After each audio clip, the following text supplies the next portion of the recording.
नमस्कार, स्वागत है आप सभी का छत्तीसगढ़ की खबरों में। मैं हूं आपके साथ ज्योति। रुक करेंगे खबरों का। मुख्यमंत्री भूपेश बघेल ने जगदलपुर जिला चिकित्सालय में नेत्र रोग विंग अंबक का शुभारंभ किया है। जिला चिकित्सालय के नेत्र रोग विभाग के भवन को 35 लाख रुपए की लागत से रिनोवेट कर और उसके ऑपरेशन थिएटर में नई मशीनें स्थापित कर यहाँ मरीजों के लिए सुविधाएं बढ़ाई गई हैं। अंबक में 2 विशेषज्ञ डॉक्टरों सहित आंख के विभिन्न तरह के ऑपरेशन की सुविधा है। यहाँ की यहाँ की ओपीडी में 20 बेड उपलब्ध हैं।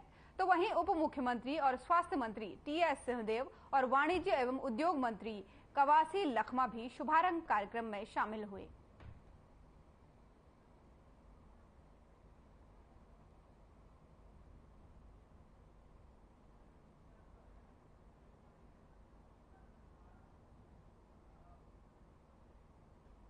जगदलपुर दौरे के दौरान मुख्यमंत्री भूपेश बघेल ने मंगलवार शाम दलपत सागर के सामने नवनिर्मित सेहत बाजार मिलेट्स कैफे का शुभारंभ किया है।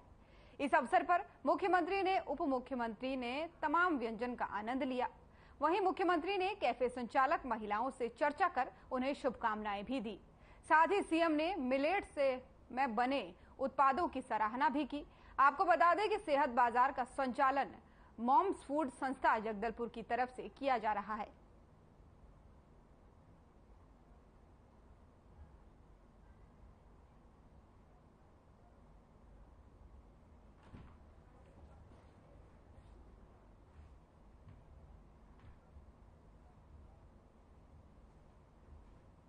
और वहीं लंबित भुगतान को लेकर मितानिनों ने एसडीएम को ज्ञापन सौंपा है, जिसमें मितानिनों की प्रोत्साहन राशि और मितानिन क्षतिपूर्ति राशि विगत कुछ महीनों की भुगतान की मांग की है। एसडीएम बीजापुर पवन प्रेमी ने 1 सप्ताह का समय मांगा है। वहीं टेक्निकल एरर की वजह से भुगतान लंबित हुआ है।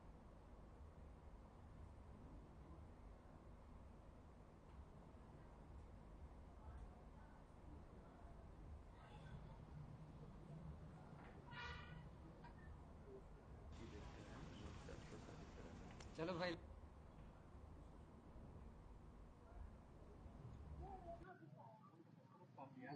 एकदम कलेक्टेड के जो प्रगढ़ में वहाँ पर मौजूद है, जहाँ कुछ लोग ज्ञापन जो लेकर आए हैं, क्योंकि उनसे बात क्या कुछ मांगे, यहाँ जो जानकारी जो निकल कर आ रहा है, जो मितानी जो प्रोत्साहन राशि है, जो अन्य जो मांगों को लेकर ऐसे जब उनसे बात करी, कुछ मितानी यहाँ पर हमारे साथ मितानों की भूमिका जो रहती है जिले में कहीं ना कहीं स्वास्थ्य के क्षेत्र में, अगर वो चाहे जो ग्रामीण क्षेत्र में जहाँ स्वास्थ्य विभाग की जो टीम नहीं पहुँच पाती है, तो जो 3 मांगों को आप लोग यहाँ पर लेकर आए, क्या कुछ बताएंगे?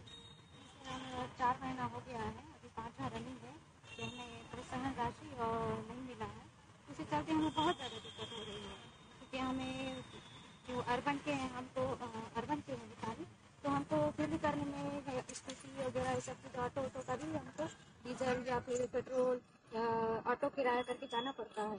वहाँ से हमको गर्भवती को और शिशुवती को जो चीज़ है गर्भवती में डिलीवरी के लिए सब चीज़ के लिए हमको खुद को उसमें किराया डाल के दे के जाना पड़ता है। अगर हम किस तरह की परेशानी अभी झेलनी पड़ती है? 4 महीने से आप लोग बता रहे हैं राशि अगर नहीं मिल रही, बच्चे लोगों के लिए भी सर हम मतलब हमारे फीस उसके लिए, स्कूल का मतलब ड्रेस के लिए, किताबों के लिए, घर के राशन के लिए, ये सब चीज़ में भी हम लोग को दिक्कत हो रही है।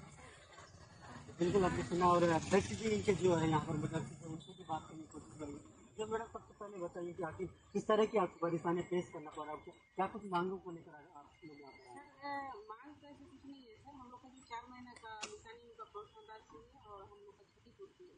4 माह हो चुका है सर, नहीं मिला है। अपने 5वां रनिंग हो चुका है और हम लोग को फील्ड करने के लिए सर गाड़ी बाइक की जरूरत होती है या फिर ऑटो की जरूरत होती है, तो हम लोग को किराया देकर के वहाँ पर पहुँचना है। तो 4 महीने से अपने उच्चाधिकारी जो है वो कौन है और किन से बात करने की कोशिश की?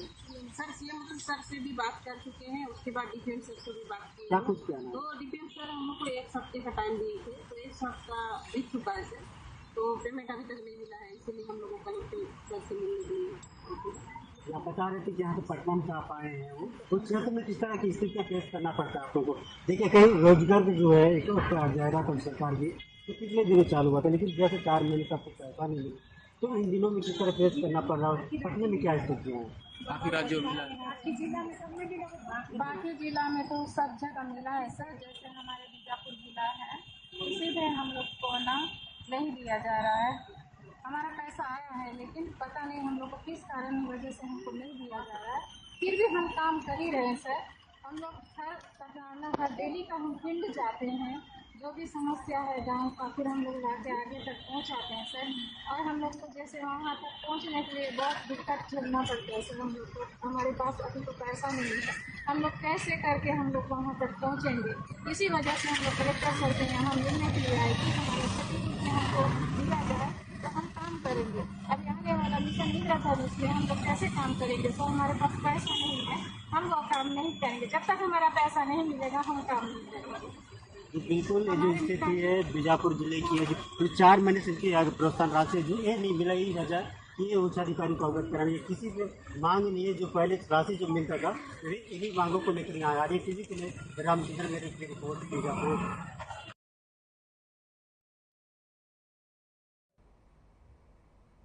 बलरामपुर जिले के रामानुजगंज थाना क्षेत्र के अंतर्गत हुए नाबालिग के साथ सामूहिक दुष्कर्म के मामले में पुलिस अभिरक्षा से फरार हुए 2 आरोपियों को पुलिस ने गिरफ्तार कर न्यायिक रिमांड पर भेज दिया है। आरोपियों के पास से 1800 रुपये नकद बरामद किए गए हैं। आपको बता दें कि मामले में 3 आरोपियों को पुलिस ने पहले ही गिरफ्तार कर जेल भेज दिया था।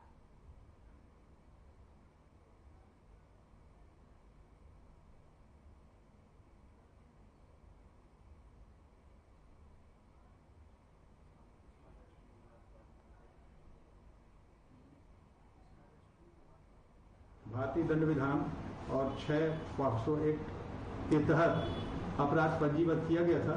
उसमें 3 आरोपी गुलाबपुरी, मजनुल्लाह और अमित करकट्टा, इनको गिरफ्तार कर लिया गया। और इस दौरान 2 आरोपी शंकर, सोनी एवं हसनैन, ये मुख्य आरोपी हैं। ये पुलिस अभिरक्षा से ये भाग गए थे, जिससे इनको तत्काल पुलिस अधीक्षक महोदय झारखंड के रेहला से गिरफ्तार किया गया तथा दूसरा है शंकर सोनी, जिसको उत्तर प्रदेश बमनी से इसको गिरफ्तार कर इसको अभिरक्षा में लेकर के उसको सामने मुख्यमंत्री भूपेश बघेल ने देश की वित्त मंत्री निर्मला सीतारमण को खत भेजा है। मामला हॉस्टल में रहने वाले बच्चों से जीएसटी वसूलने का है। वहीं मुख्यमंत्री ने इस फैसले में बदलाव कर हॉस्टल वाले स्टूडेंट्स को जीएसटी के भार से अलग करने की गुजारिश की है। मुख्यमंत्री ने अपने खत में लिखा है कि इससे गरीब बच्चों की पढ़ाई पर असर पड़ेगा। खत में भी लिखा है कि पहले से ही देश का गरीब और मध्यम वर्गीय आदमी महंगाई से परेशान है। दरअसल अथॉरिटी फॉर एडवांस रूलिंग्स यानी AAR ने 2 अलग-अलग मामलों में सुनवाई करते हुए हॉस्टल और पीजी के किराए पर 12% जीएसटी लगाने का आदेश दिया है।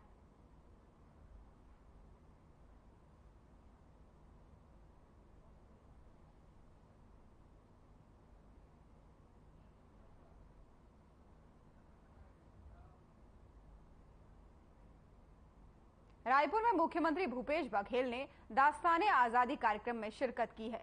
इस दौरान उन्होंने कहा है कि 8 अगस्त 1942 के दिन ही महात्मा गांधी ने अंग्रेजों भारत छोड़ो का नारा दिया था और रायपुर के साथियों ने जश्न आजादी कार्यक्रम आयोजित किया है, जो कि नेहरू जी के योगदान पर केंद्रित है। मुख्यमंत्री ने कहा कि आदिवासियों के लिए हम लोगों ने जो काम किया है, उससे प्रत्येक आदिवासी अपने आप को गौरवान्वित महसूस कर रहा है। पूरा छत्तीसगढ़ गौरवान्वित महसूस कर रहा है। 15 साल के कुशासन में आदिवासियों को लूटा गया, उसे उनकी जमीन छीनी गई, उनको शिक्षा से दूर रखा गया, इलाज से दूर रखा गया और सबसे बड़ी बात यह है कि बस्तर के आदिवासियों को नक्सली समझकर या तो गोली मारकर भून दिया गया या जेल में ठूंस दिया गया। आज वो तमाम परिस्थितियां बिल्कुल नहीं है, बल्कि आजादी से लोग सांस ले पा रहे हैं और विकास की गति से विकास में लगातार शामिल हो रहे हैं। काम किया है। आज प्रत्येक आदिवासी अपने आप को गौरवान्वित महसूस कर रहा है, पूरे छत्तीसगढ़ गौरवान्वित महसूस कर रहा है। 15 साल के कुशासन में आदिवासियों को लूटा गया, उसकी ज़मीनें छीनी गई, उसको शिक्षा से दूर रखा गया, उससे इलाज से दूर रखा गया और सबसे बड़ी बात यह है कि बस्तर के आदिवासियों को नक्सली समझकर या तो गोली से भून दिया गया या जेल में ठूस दिया गया। आज वो तमाम परिस्थितियाँ बिल्कुल नहीं हैं, बल्कि आज़ादी के सांस ले रहे हैं। और विकास के गति में, विकास में लगातार वो शामिल भी हो रहे हैं और कदम ताल कर रहे हैं। सीएम भूपेश बघेल राजधानी रायपुर में पंडित जवाहरलाल नेहरू स्मृति चिकित्सा महाविद्यालय ऑडिटोरियम में आयोजित दास्ताने इश्क कार्यक्रम में शामिल होने पहुंचे।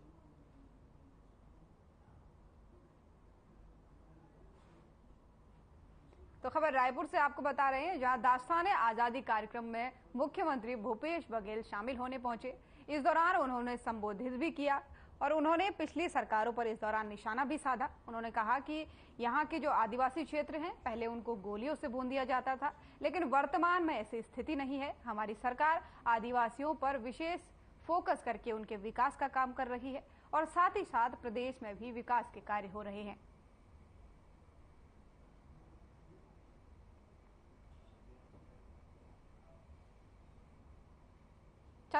छत्तीसगढ़ आशासकीय उचित मूल्य दुकान पंजीकृत बैनर तले मानदेय को लेकर सोसाइटी संचालकों का अनिश्चितकालीन हड़ताल का आज दूसरा दिन है।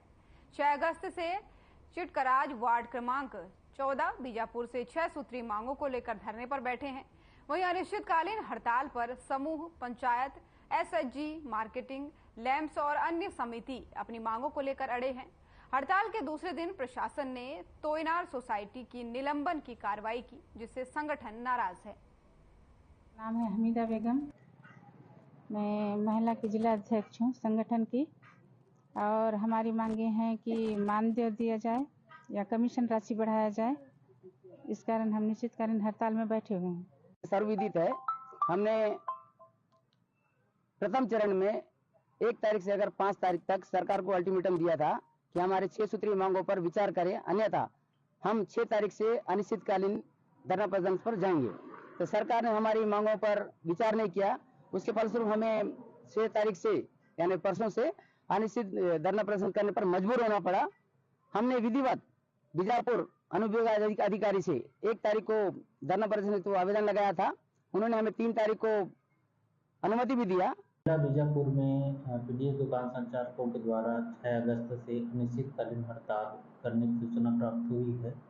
उनका मुख्य मांग जो है मानदेय प्रदान करने का है सरकार से। इसके संबंध में हम लोग सभी एसडीएम साहब और सीओ जनपद पंचायत को लेटर लिखे हैं कि सचिव सरपंच को निर्देशित करके वैकल्पिक व्यवस्था करके राशन वितरण करने के लिए हम लोग बताएं।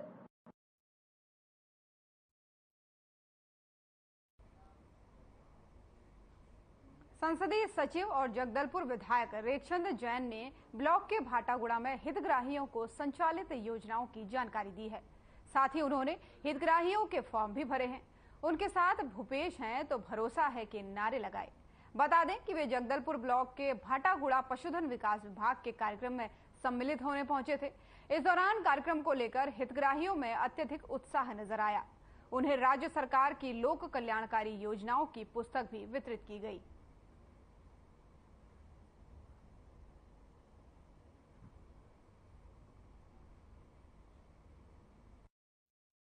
सूर्यनार, भाटागुड़ा, कलचा, गरावंडकला क्षेत्र के लिए विकासखंड स्तरीय पशु मेला का आयोजन किया गया था और इसमें उन क्षेत्रों के जो पशुपालक हैं अपने पशुपालन के दौरान उनके जो पशु हैं इस तरीके से अच्छी तरीके से आगे बढ़ रहे हैं, प्रगति मिल रही है, उनको लेकर एक तरीके का एग्जीबिशन था। उसमें लोगों को पुरस्कृत किया गया और छत्तीसगढ़ में भूपेश बघेल जी की जो पशुपालन नीति है उसको सब लोग सराह रहे हैं। आज हमने हमारे मुख्यमंत्री, हमारी सरकार ने एक नारा दिया है, नरवा गरवा गुरवा बाड़ी, छत्तीसगढ़ के 4 चिनारी, इस सबला बचाना है संगवारी। तो नरवा के तहत हमारे जितने जल के स्रोत हैं उसको संरक्षित किया जा रहा है।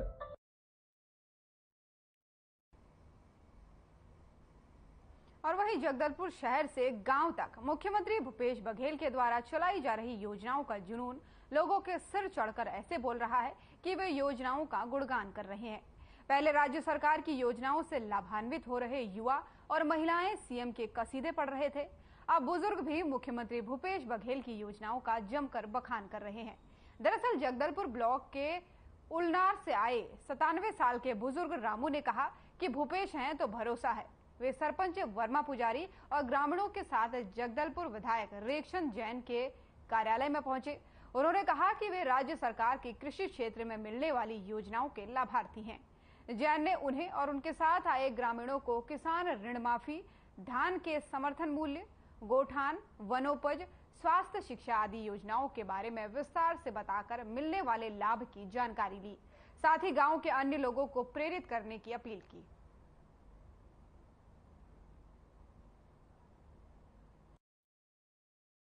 छत्तीसगढ़ में जनता ने जिस विश्वास के साथ कांग्रेस की सरकार को चुना, हमारे यशस्वी मंत्री मुख्यमंत्री भूपेश बघेल जी, जो कि लगातार किसान हो, मजदूर हो, नौजवान हो, वन क्षेत्र में रहने वाले लोग हो, हमारे आदिवासी, दलित, अनुसूचित जाति, जनजाति, पिछड़ा वर्ग, अन्य वर्ग, सभी मजदूर वर्ग, छोटे व्यापारी, कर्मचारी, नौजवान साथी, सबके हित में 4 साल में अनेक कल्याणकारी कार्यक्रम लाए, जिसका फायदा सीधा सीधा आम जनता को मिला है।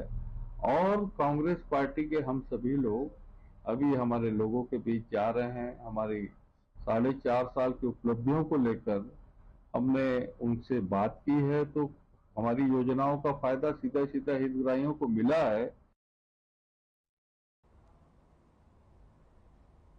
आदिम जाति कल्याण विभाग जगदलपुर के अंतर्गत कार्यरत आकस्मिकता निधि के नियमित पदों पर कार्य चतुर्थ श्रेणी कर्मचारियों की समस्याओं का निराकरण करने के लिए सहायक आयुक्त को ज्ञापन सौंपा गया। प्रांत अध्यक्ष ने कहा कि 2014 में विज्ञापन के माध्यम से सीधी भर्ती की गई थी। विज्ञापन में स्पष्ट उल्लेख किया गया था कि कार्यभारित आकस्मिकता प्रथम 3 अवस्था कलेक्टर दर की पात्रता होगी। 1 साल के बाद नियमितीकरण करने के पश्चात नियमित वेतन में वृद्धि नहीं की गई। मुख्य तौर पर संघ के प्रांत अध्यक्ष ने गंभीर आरोप लगाते हुए सहायक आयुक्त और अन्य अधिकारियों के ऊपर जानबूझकर प्रताड़ित किया जा रहा है, ऐसे आरोप लगाए हैं।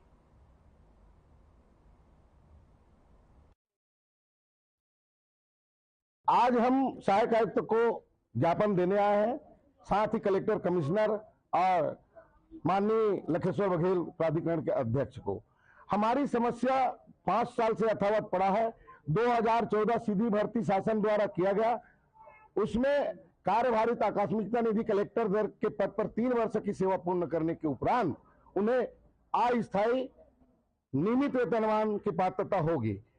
उस आदेश के तहत 2017 में 3 साल पूरा हुआ, 2017 दिसंबर में इनको नियमित आदेश होना चाहिए, लेकिन अधिकारियों के मनमानी के चलते दिसंबर 2008 में आदेश जारी किया नियमितीकरण का।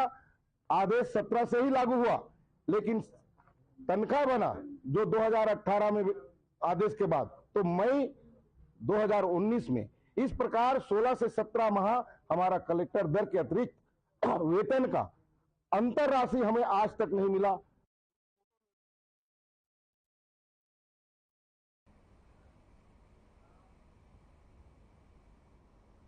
रायपुर के साइंस कॉलेज मैदान स्थित दीनदयाल उपाध्याय ऑडिटोरियम में the institute of chartered accountant of India ने 2 दिवसीय राष्ट्रीय अधिवेशन का आयोजन किया था, जिसमें सीएम भूपेश बघेल ने भी शिरकत की थी।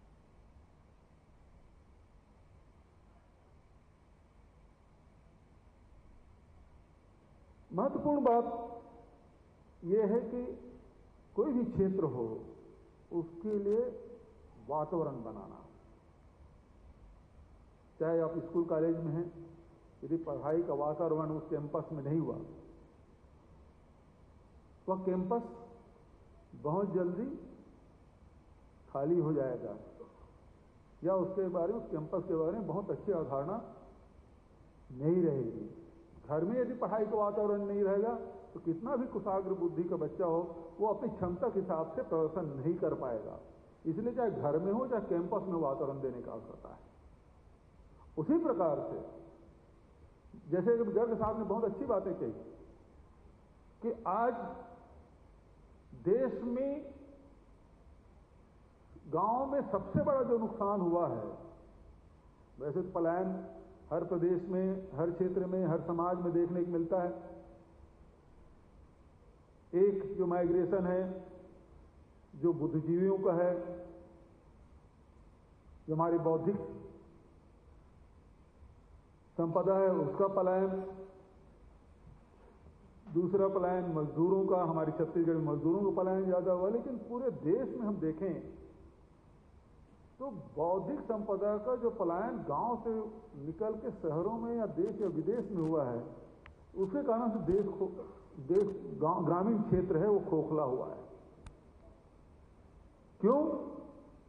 क्योंकि वो सारी सुविधाएं जो किसी व्यक्ति को चाहिए, किसी परिवार को चाहिए, वो नहीं मिल रहा है। हमारी कोशिश यही रही छत्तीसगढ़ में पौने 5 सालों में कि उन सब चीजों को फिर से वापस लाया जाए।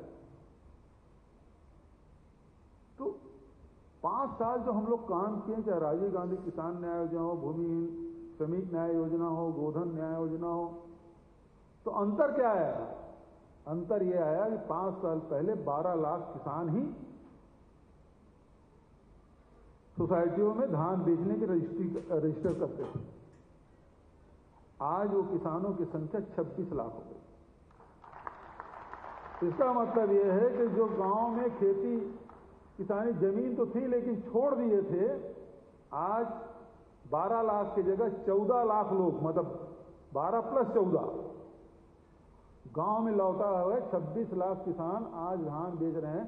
धान के उत्पादन पहले जो 55 लाख मीट्रिक टन होता था, आज इस साल 107 लाख मीट्रिक टन हो गया। जो जमीन में खेती होती थी, जो सोसाइटी में रजिस्टर्ड है, वो 22 लाख हेक्टेयर था, आज बढ़ के 32 लाख हेक्टेयर हो गया। कृषि के तरफ लोगों का रुझान बढ़ा, क्योंकि कृषि अब लाभ, छत्तीसगढ़ में कम से कम लाभ का धंधा है। शहर से गांव की तरफ लौटे। उसी प्रकार से स्वास्थ्य के लिए हम लोग काम किया। कोरोना काल में आपने देखा होगा, जहां प्राइवेट सेक्टर में जब दूसरी लहर आई तो हॉस्पिटल बंद हो गए थे। उस समय सरकारी जो अस्पताल है, हार्ट विजार क्लिनिक योजना है, मेडिकल मोबाइल यूनिट योजना है, इन्होंने जो सेवाएं दी और इस कारण से शासकीय जो संस्था है तो विश्वास बढ़ा है और आज लाखों नहीं करोड़ों लोग आज उसका लाभ उठा पा रहे हैं। उसी प्रकार से शिक्षा के क्षेत्र में अन्य राज्यों में या छत्तीसगढ़ में हम पूर्ववर्ती सरकार में स्थिति ये थी कि ड्रॉप। और छत्तीसगढ़ की खबरों में फिलहाल इतना ही। नमस्कार।